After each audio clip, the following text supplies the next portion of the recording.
Dream square property. এটা আসলে দেখতে এসেছি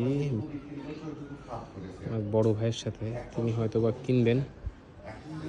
সো এটা রানীগঞ্জে।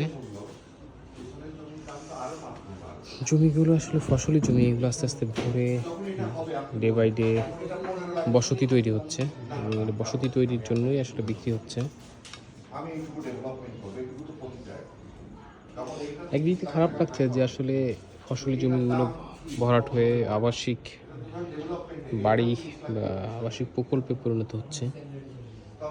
এখানে পেঁয়াজ চাষ হয়েছে, এখানে লাল শাক আছে দেখতে পাচ্ছি।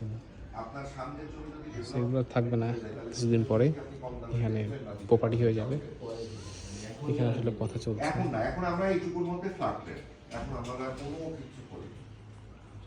দেখা যাচ্ছে 15 লাখ টাকা করে কাঠা চাচ্ছে এখানে, এই আর কি।